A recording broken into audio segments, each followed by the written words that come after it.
Welcome to my channel study for growth. और आज हम ट्रिग्नोमेट्री चैप्टर का एक्सरसाइज 8.1 देखेंगे।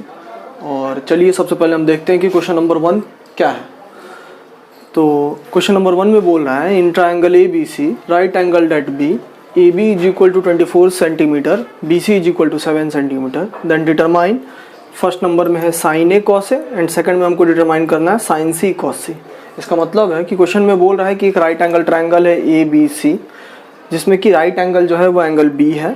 ए बी साइड का वैल्यू हमको 24 सेंटीमीटर दिया है, बी सी साइड का वैल्यू 7 सेंटीमीटर दिया है और हमसे पूछा जा रहा है कि साइन ए कॉस ए और साइन सी कॉस सी का वैल्यू क्या होगा, ये हमें बताना है। तो हम जैसा कि जानते हैं कि किसी भी ट्रिग्नोमेट्रिक रेशियो का वैल्यू निकालने के लिए हमको ट्राइंगल के तीनों साइड्स का पता होना चाहिए।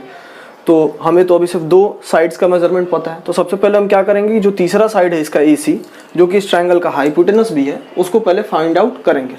चलिए तो देखते हैं। सबसे पहले यहाँ पे हम सॉल्यूशन लिखेंगे और जो गिवन है क्वेश्चन में हमें उसको लिख देंगे। Given that AB is equal to 24 centimetre BC is equal to 7 centimetre and since angle B is right angle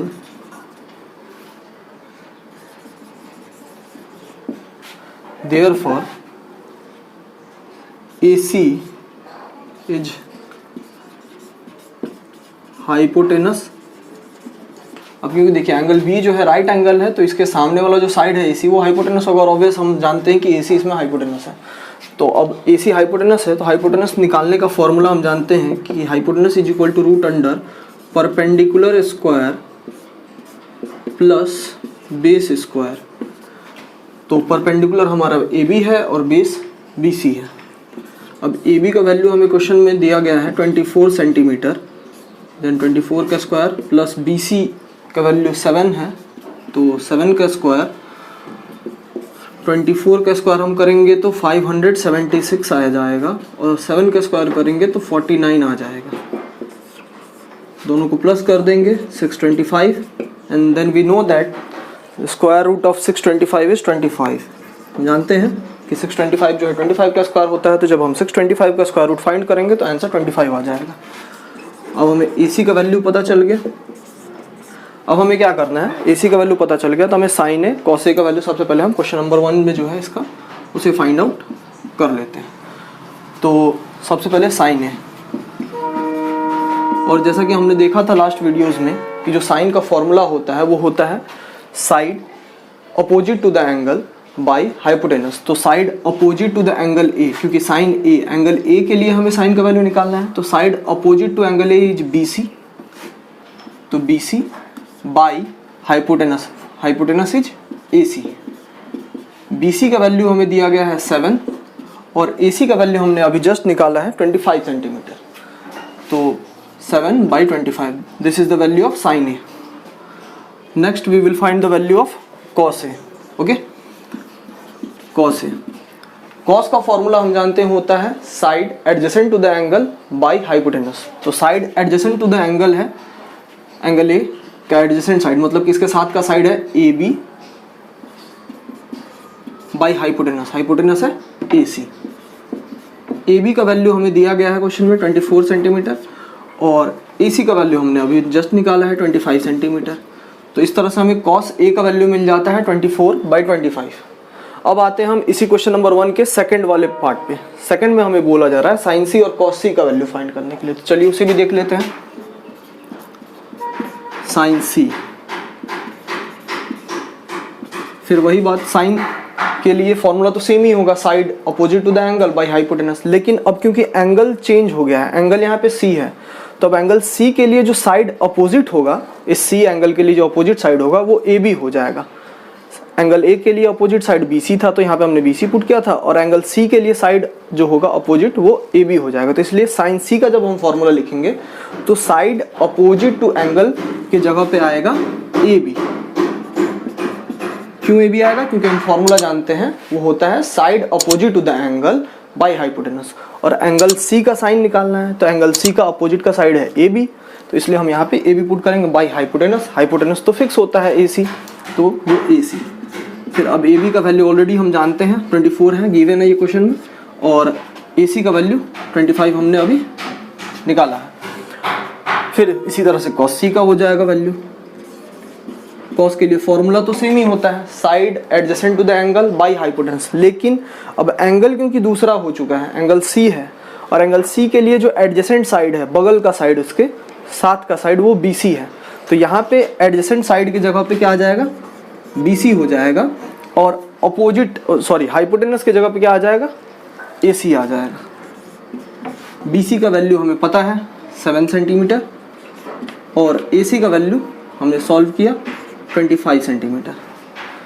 तो इस तरह से हमारे पास क्वेश्चन नंबर 1 का आंसर आ चुका है। पहले नोट डाउन कर लेंगे, फिर हम नेक्स्ट क्वेश्चन नंबर 2 देखेंगे। तो अब हम क्वेश्चन नंबर 2 देखेंगे। क्वेश्चन नंबर 2 में बोल रहा है कि in figure 8.13 find 10p minus cot R. तो फिगर 8.13 जो हमारे बुक में दिया गया है वो कुछ इस तरह से दिया गया है। एक ट्रायंगल है, right angle triangle PQR, right angle at Q, और उसमें PQ का लेंथ 12 सेंटीमीटर है, PR का लेंथ 13 सेंटीमीटर है, और इस ट्रायंगल में हमें proof 10p minus cot R का वैल्यू जो है फाइंड आउट करना है। तो अब 10p माइनस कॉट आर का वैल्यू फाइंड आउट करना है, तो सबसे पहले हमें क्या करना पड़ेगा कि सबसे पहले हमें तो 10p और कॉट आर का वैल्यू फाइंड करना पड़ेगा, तभी हम इन दोनों को सबट्रैक्ट करके इसका पूरा वैल्यू निकालेंगे। और 10p और कॉट आर का वैल्यू फाइंड करने के लिए हमें इस ट्रायंगल का तीनों साइड्स जो है पता होना चाहिए। तो अभी हमें सिर्फ 2 साइड्स पता है, एक ये PQ और PR। तो सबसे पहले हम क्या करेंगे, QR का वैल्यू निकालेंगे। तो जैसा कि हम फिगर में देख पा रहे हैं कि PR जो है इस ट्रायंगल का हाइपोटेनस है, ये परपेंडिकुलर है, तो वैसा बात है ये बेस होगा, और बेस निकालने के लिए जो फॉर्मूला होता है वो होता है root under hypotenuse square minus perpendicular square. तो चलिए सबसे पहले हम देखते हैं, जो भी हमें क्वेश्चन में दिया गया है उसे लिख लेंगे। गिवन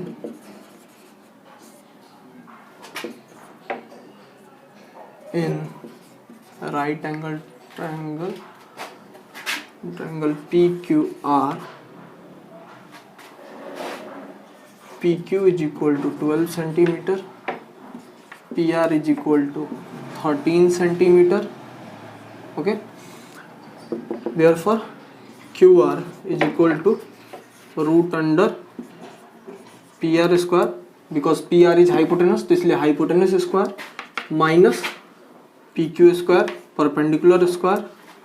तो PR का वैल्यू 13 है, 13 का स्क्वायर माइनस PQ का स्क्वायर, PQ का वैल्यू 12 है, और 13 का स्क्वायर हो जाएगा 169, 12 का हो जाएगा 144, फिर माइनस करेंगे 25 आ जाएगा आंसर, और इस तरह से 25 का स्क्वायर रूट फाइंड करेंगे तो वो 5 हो जाएगा,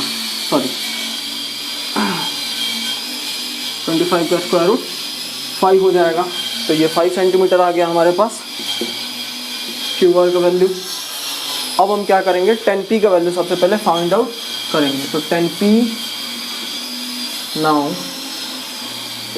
10p इज इक्वल टू, अब एंगल P के लिए हमें 10 का वैल्यू निकालना है। तो सबसे पहले हम क्या करेंगे, 10 का फॉर्मूला हम एक बार देखते हैं 10 का फॉर्मूला होता क्या है। तो मैंने जैसे आपको बताया था कि 10 का जो फॉर्मूला होता है वो होता है side opposite to the angle by side adjacent to the angle. अब एंगल P का बात करें हम, तो side opposite to the angle P है QR, और side adjacent to the angle है PQ।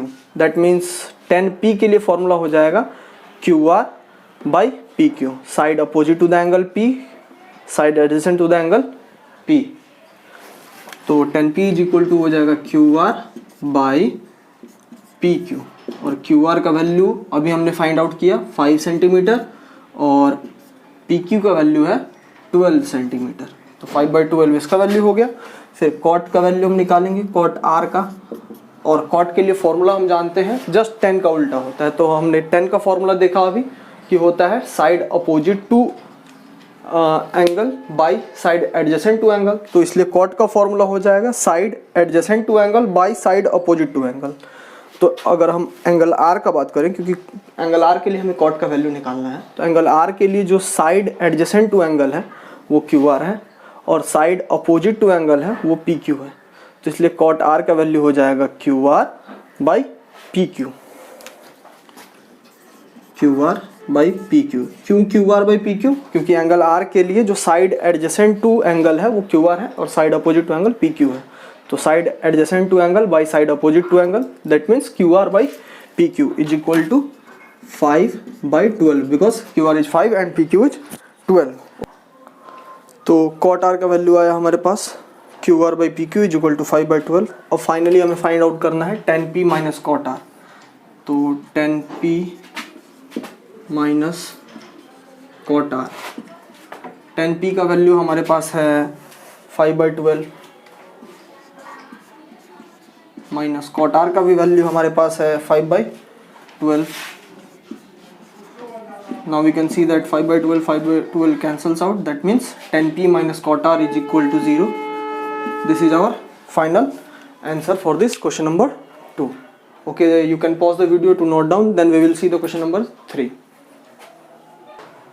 Okay, तो अब हम क्वेश्चन नंबर 3 देखेंगे और क्वेश्चन नंबर 3 में हमें बताया गया है कि if sine A is equal to 3/4 calculate cos A and tan A. मतलब कि हमें एंगल ए के लिए साइन का वैल्यू दिया है और एंगल ए के लिए हमें कॉस और टेन का वैल्यू फाइंड आउट करना है। तो चलिए देखते हैं कैसे हम इस क्वेश्चन को सॉल्व कर सकते हैं। तो सबसे पहले क्या करते हैं, हम एक ट्राइंगल बना लेते हैं, right angle triangle A B C which is right angle at D. इसमें होगा क्या कि ए जो है एक एक्यूट एंगल है, ठीक है। तो अब हम देखते हैं कि जो अगर साइन ए का वैल्यू हमें दिया गया है, ठीक है, 3/4 गिवन सॉल्यूशन गिवन है sine A is equal to 3/4। तो एंगल ए के लिए, और साइन का फॉर्मूला हम जानते हैं होता है side opposite to angle by hypotenuse. तो side opposite to angle A क्या है, BC है, और हाइपोटेनस क्या है, AC है। दैट मीन्स यहाँ पे हम इसको लिख सकते हैं BC बाई AC। और अगर हम कंपेयर करें तो हम BC का वैल्यू हमें मिल जाएगा 3 और AC का वैल्यू मिल जाएगा 4। अब हम क्या करेंगे कि दोनों में कांस्टेंट ऑफ प्रोपोर्शनैलिटी K से मल्टीप्लाई करेंगे। क्यों करेंगे, क्योंकि हम जानते हैं कि जब कभी भी हम किसी रेशियो को लिखते हैं तो रेशियो हमें तब मिलता है जब हम किसी दो नंबर को डिवाइड करते हैं किसी कॉमन नंबर से। तो हमें यहाँ पे पता नहीं कि कौन से कॉमन नंबर से हमने इसमें डिवाइड किया है, तो let the common number be that the number be K। तो अब हम क्या करेंगे, मान लेते हैं कि वो नंबर K है, तो उससे हम मल्टीप्लाई कर देंगे इसमें। तो ये फाइनली BC का जो लेंथ हो जाएगा टोटल वो 3K हो जाएगा और AC का हो जाएगा 4K, ठीक है। अब हम क्या करते हैं, BC हमें पता चल गया, AC पता चल गया, हम AB को भी फाइंड कर लेते हैं। क्यों फाइंड करेंगे, क्योंकि जब तक AB हमें पता नहीं चलेगा तो cos और tan का वैल्यू हम नहीं निकाल पाएंगे। ओके, तो अब हम AB का वैल्यू फाइंड करेंगे और AB इज इक्वल टू हो जाएगा √AC² minus BC square and AC square, value of AC is 4K minus BC 3K, square of 4K is 16K square, 3K is 9K square, therefore we will get finally value of 7K, that means square, that means finally we will get the value of AB is equal to √7K। तो हमने जब solve किया तो हमें AB का value मिल गया √7K। तो अब AB का वैल्यू हमें मिल गया, तो अब हम cos A और tan A का वैल्यू इजीली फाइंड आउट कर सकते हैं। तो cos A के लिए फॉर्मूला क्या होता है, साइड एडजेसेंट टू एंगल। तो एंगल A का साइड एडजेसेंट क्या है, AB है, बाई हाइपोटेनस AC है। तो AB का वैल्यू हमने अभी जस्ट फाइंड किया √7K, तो यहाँ पे हम लिख देते हैं √7K बाई AC का वैल्यू ऑलरेडी हमें दिया गया है 4K, K से K कैंसिल हो जाएगा और हमें इस तरह से √7/4 जो है cos A का वैल्यू फाइंड आउट हो गया।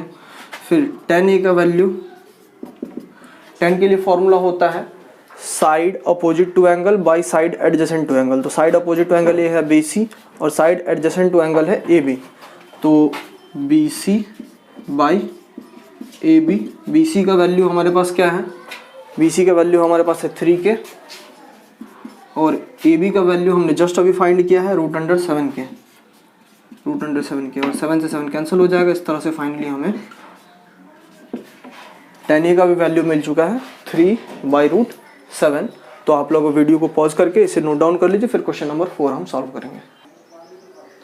ओके, तो अब क्वेश्चन नंबर 4 हम देखेंगे। क्वेश्चन नंबर 4 में हमें बोला जा रहा है कि 15 cot A is equal to 8, then find sin A and tan A। मतलब कि 15 cot A का वैल्यू 8 दिया गया, हमें sin A और tan A का वैल्यू फाइंड करना है। तो अब सबसे पहले तो हमें 15 cot A से क्या क्या वैल्यू हम पता कर सकते हैं वो देखेंगे। सबसे पहले हम क्या करते हैं, एक ट्राइंगल ड्रॉ कर लेते हैं जिसमें एंगल A है, B है, C है। एंगल A एक्यूट एंगल है, क्यों? क्योंकि यहाँ पे इसमें दिया गया है एंगल A का कॉट। तो कभी भी हम कोई भी ट्रिग्नोमेट्रिक रेशियो फाइंड करते हैं तो एक्यूट एंगल का फाइंड करते हैं। तो क्योंकि एंगल A यहाँ पे मेंशन्ड है तो एक एक्यूट एंगल होगा। अब हम देखते हैं कि ये जो गिवन है हमें क्वेश्चन में, that is 15 cot A is equal to 8। तो इससे हमें cot A का वैल्यू जो है 8/15 मिल जाएगा। 15 इधर मल्टीप्लाई में है, उसको इक्वेशन के दूसरे साइड लेके जाएंगे, वो डिवाइड में हो जाएगा। तो इस तरह से cot A का वैल्यू 8/15 मिल जाएगा हमें। अब अगर हम cot A का देखें तो cot का फॉर्मूला हम जानते हैं, होता है side adjacent to angle by side opposite to angle. तो एंगल A का साइड एडजेसेंट है AB और साइड अपोजिट है BC। तो इस तरह से हम cot A का यहाँ पे लिख सकते हैं, side adjacent to angle A is AB and side opposite to angle A is BC। दूसरे लैंग्वेज में हम साइड एडजेसेंट को बेस भी बोलते हैं और side opposite to the angle को उसको हम परपेंडिकुलर भी बोलते हैं। तो नेक्स्ट टाइम से हम जब कभी भी बोलेंगे फॉर्मूला यूज़ करेंगे तो कॉट के लिए हम फॉर्मूला को जो है साइड एडजेसेंट टू एंगल मतलब कि बेस, बी से डिनोट करते हैं बेस को, और साइड अपोजिट टू एंगल को हम परपेंडिकुलर पी से। तो इस तरह से हमें कॉट का फॉर्मूला B/P भी होता है, तो हम ये भी यूज़ कर सकते हैं। ओके, तो B/P। अब अगर हम कंपेयर करें यहाँ पे LHS और RHS को, तो हमें AB का वैल्यू जो है वो 8 आएगा और कांस्टेंट ऑफ प्रोपोर्शनलिटी से मल्टीप्लाई कर देंगे 8K हो जाएगा। इसी तरह से BC का वैल्यू 15 आएगा और कांस्टेंट ऑफ प्रोपोर्शनलिटी से मल्टीप्लाई कर देंगे 15K हो जाएगा। अब हम क्या करते हैं, AC का वैल्यू फाइंड आउट करते हैं। ओके, तो AC हम देख सकते हैं कि ट्रायंगल में हाइपोटेनस है, हाइपोटेनस का फॉर्मूला होता है root under perpendicular square plus base square. तो AB square plus BC square. Okay, अब देखिए क्योंकि यहाँ पे एंगल A का बात कर रहे हैं तो इस एंगल के लिए जो ये होगा ये बेस होगा और ये परपेंडिकुलर होगा। खैर फॉर्मूला में कोई चेंज नहीं होगा हाइपोटेनस के लिए। हाइपोटेनस के लिए जो फॉर्मूला होता है root under perpendicular square plus base square बोले तो, या root under base square plus perpendicular square बोले, जो फाइनल आंसर होगा हाइपोटेनस का वो सेम ही होता है। तो root under AB square plus BC square, AB का वैल्यू 8K, BC का वैल्यू हमारे पास है 15K, स्क्वायर करेंगे 64K स्क्वायर, 15 का 225K स्क्वायर। ओके, और इस दोनों को ऐड कर देंगे 289K स्क्वायर, और 289 का जब स्क्वायर रूट हम फाइंड करेंगे तो 17 आएगा क्योंकि ये 17 का स्क्वायर होता है। तो 17 और K का square root K, that means AC is equal to 17K। Okay, तो AC का वैल्यू हमारे पास 17K आ चुका है। अब हम क्या करते हैं, साइन A और tan A का वैल्यू फाइंड आउट करते हैं। तो साइन A के लिए अगर हम फॉर्मूला लिखें तो साइन A के लिए फॉर्मूला क्या हो जाएगा, साइन का फॉर्मूला जानते हैं साइड अपोजिट टू एंगल। तो साइन अपोजिट टू एंगल है BC एंड हाइपोटेनस, तो हाइपोटेनस है AC। तो BC/AC, BC का वैल्यू हमारे पास ऑलरेडी है 15K एंड AC का वैल्यू हमें अभी सॉल्व किया 17K। Okay, K to K cancel, that means 15/17 is the value of sin A. Now for tan A we know that formula is side opposite to angle, that means BC, side opposite to angle A। tan A है तो side opposite to angle A is BC, और side opposite to angle A BC हो गया और side adjacent to angle A is AB। तो BC/AB होगा और BC का वैल्यू हमारे पास ऑलरेडी है 15 एंड AB का वैल्यू हमने दिया गया है 8। तो 8 और दोनों में k था तो k2 के कैंसिल हो जाएगा, तो फाइनल आंसर हमारे पास 15/8 हो जाएगा। ये हमारा क्वेश्चन नंबर 4 का फुल एंड फाइनल आंसर है। पॉज कर ले वीडियो को और नोट कर ले।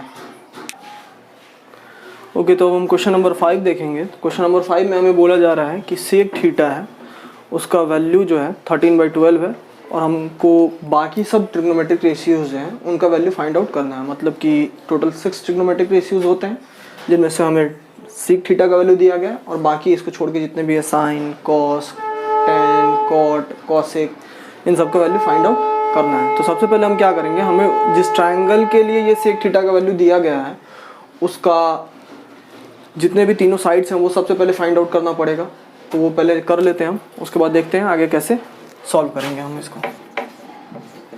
तो गिवन में है, किसी भी मैथ्स के क्वेश्चन को सॉल्व करने का सबसे बढ़िया तरीका होता है लिखने का कि सबसे पहले हम उसका गिवन लिखें कि जो भी क्वेश्चन दिया गया है क्वेश्चन के अंदर में इन्फॉर्मेशन सबसे पहले हमें उसे लिखना चाहिए ताकि हमें समझ में आ सके क्वेश्चन हमें क्या क्या बता रहा है। तब हम समझ पाएंगे कि क्वेश्चन हमसे क्या पूछ रहा है, उसका आंसर हम दे पाएंगे। तो जो भी हमें गिवन है उसको लिखना पड़ेगा सबसे पहले। तो sec theta is equal to 13/12। अब हम सेक थीटा का फॉर्मूला जानते हैं क्या होता है। सेक थीटा कॉस थीटा का अपोजिट होता है, तो सेक थीटा का फॉर्मूला हो जाएगा hypotenuse by side adjacent to angle. अब हम सपोज कर लेते हैं कि ये ट्रायंगल ABC है, इसमें एंगल C जो है ये थीटा है, ठीक है। तो इसका सेक थीटा का वैल्यू दिया है और अगर हम सपोज करें इससे तो हमारे पास क्या आ जाएगा फॉर्मूला। तो साइड हाइपोटेनस, तो हाइपोटेनस को H से डिनोट करते हैं और साइड एडजेसेंट टू एंगल को हम बेस बोलते हैं। तो बेस H/B ये फॉर्मूला हो गया। अब हमें तीसरा साइड ट्रायंगल में, राइट एंगल ट्रायंगल में क्या होता है, परपेंडिकुलर होता है। तो सबसे पहले परपेंडिकुलर T फाइंड आउट कर लेंगे। तो हो जाएगा उसके लिए फॉर्मूला √H² - B² और H का वैल्यू अगर हम कंपेयर करें यहाँ पे तो H इज इक्वल टू कितना है 13 और B को कंपेयर करें तो B इज इक्वल टू है हमारे पास 12। तो अब हम यहाँ पे H का वैल्यू पुट करेंगे 13 का स्क्वायर माइनस 12 का स्क्वायर। 13 का स्क्वायर हमारे पास हो जाएगा 169, 12 का 144, सब्ट्रैक्ट करेंगे 25 और 25 का स्क्वायर रूट फाइंड करेंगे 5। तो इस तरह से हमारे पास 5 आ गया और सब में हम k लगा देंगे। क्यों k लगाएंगे, क्योंकि ये अभी हमें रेशियो के फॉर्म में दिया हुआ था। तो इसमें हमें कांस्टेंट ऑफ प्रोपोर्शनलिटी से मल्टीप्लाई करना होगा अगर H और B का हमें एग्जैक्ट वैल्यू पता करना होगा। तो उससे हमने मल्टीप्लाई कर दिया। तो यहाँ पे भी हमें k डालना पड़ेगा सब में। यहाँ पे k² हो जाएगा, k² हो जाएगा, ओके। यहाँ पे भी k² हो जाएगा और यहाँ पे जब स्क्वायर रूट फाइंड आउट करेंगे तो k आ जाएगा। अब p का वैल्यू 5k आ चुका है तो हम क्या करते हैं, बाकी ट्रिग्नोमेट्रिक रेशियोज को फाइंड आउट करते हैं। तो सबसे पहले आता है हमारा साइन थीटा और साइन के लिए फॉर्मूला होता है P/H और P का वैल्यू कितना है 5k, H का वैल्यू कितना है और 13k। तो k to k cancel, that means answer will be 5/13। फिर कॉस थीटा, अब क्योंकि कॉस सेक का उल्टा होता है या सेक कॉस का उल्टा होता है तो इसका 13/12 है तो इसका डायरेक्टली 12/13 भी लिख सकते हैं हम। अब आते हैं दूसरे ट्रिग्नोमेट्रिक रेशियो 10 पे, tan थीटा। tan के लिए फॉर्मूला होता है P/B, दैट मीन्स हम बोलते हैं उसको side opposite to angle by side adjacent to angle. तो क्योंकि साइड अपोजिट टू जो एंगल होता है उसको हम परपेंडिकुलर बोलते हैं और साइड एडजेसेंट टू जो एंगल होता है उसको हम बेस बोलते हैं। तो इसलिए इसका फॉर्मूला बन जाता है P/B। तो P का वैल्यू हमने फाइंड आउट किया है 5k और B का वैल्यू ऑलरेडी हमें दिया गया है 12k। k2 के कैंसिल हो जाएगा, इस तरह से 5/12 हमारा tan थीटा का वैल्यू हो जाएगा। अब नेक्स्ट ट्रिग्नोमेट्रिक रेशियो जो बच जाता है वो है कॉसेक थीटा और कॉसेक थीटा क्योंकि साइन का जस्ट अपोजिट है तो साइन का वैल्यू 5/13 है तो इसका कॉसेक थीटा का सीधे 13/5 हो जाएगा, डायरेक्ट इसका अपोजिट। फिर एक बच गया कॉट थीटा, कॉट 10 का अपोजिट होता है तो 10 का 5/12 है तो इसका 12/5 हो जाएगा। तो ये रहे हमारे remaining 5 trigonometric ratios. Number 1 sine theta, number 2 cos theta, okay, number 3 tan theta, number 4 cosec theta and number 5 cot theta. बहुत ही सिंपल था। वीडियो को पॉज करें, नोट करें, फिर उसके बाद हम नेक्स्ट क्वेश्चन 6 देखेंगे। ओके, तो हम क्वेश्चन नंबर 6 देखेंगे अब।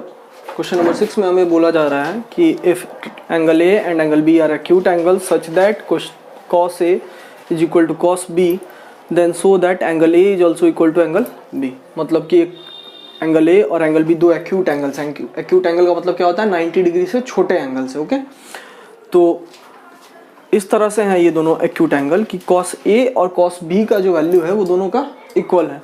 तो हमें शो करना है कि ये दोनों एंगल भी जो है ना, इन दोनों एंगल का भी वैल्यू इक्वल है। तो सबसे पहले हम क्या करते हैं, एक राइट एंगल ट्रायंगल ड्रॉ कर लेते हैं। ओके, AOB, और ये right angle triangle eight O है, मतलब कि इसमें राइट एंगल O है। और इस तरह से है कि A और B जो है एक्यूट एंगल्स हैं। एक्यूट एंगल्स हैं मतलब 90 डिग्री से छोटे एंगल्स हैं। ठीक है, तो 90 डिग्री से छोटे एंगल्स हैं ये दोनों। तो अब हम देखेंगे कि जो दिया गया हमें क्वेश्चन, उसके हिसाब से हम जो हमें फाइंड करना है वो कैसे फाइंड कर पाते हैं, मतलब शो करना है angle A is equal to angle B, वो कैसे हम शो करते हैं। चलिए देखते हैं। सबसे पहले तो सबसे पहले हमें गिवन है वो नोट करेंगे।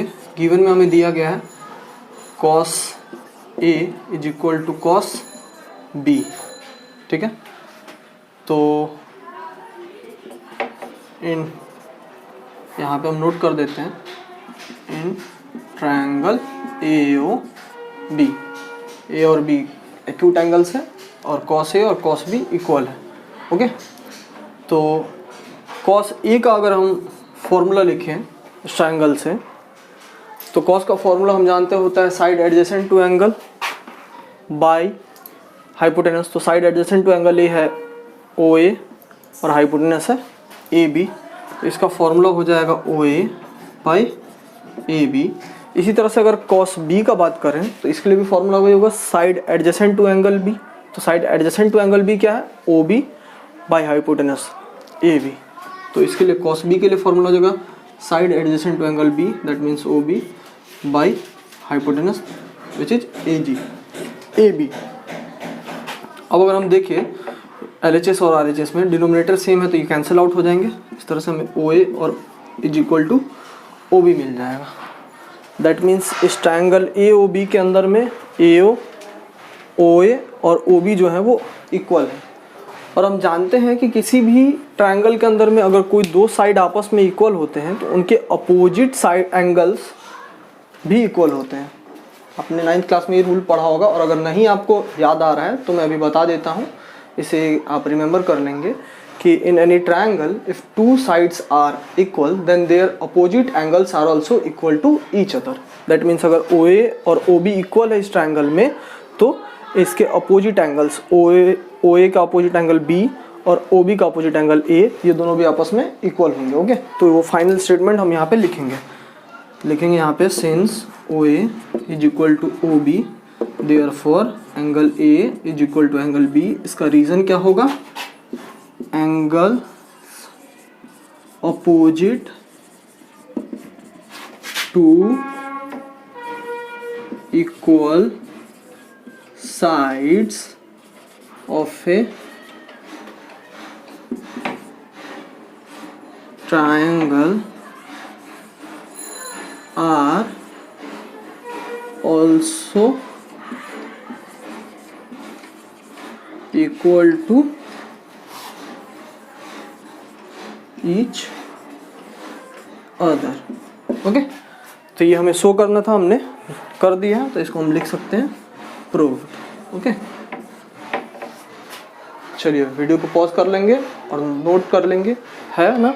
साथ ही साथ अगर ये वीडियो आपके लिए हेल्पफुल हुआ हो तो आप मेरे चैनल को सब्सक्राइब कर लेंगे, नोटिफिकेशन बेल को प्रेस कर लेंगे ताकि आप आने वाली वीडियोस के लिए नोटिफाइड रहें, है ना। साथ ही साथ मेरे फेसबुक पेज को और इंस्टाग्राम पेज को भी, जिसका लिंक डिस्क्रिप्शन बॉक्स में दिया गया है, उस पर भी जाके चैनल को फॉलो कर लेंगे।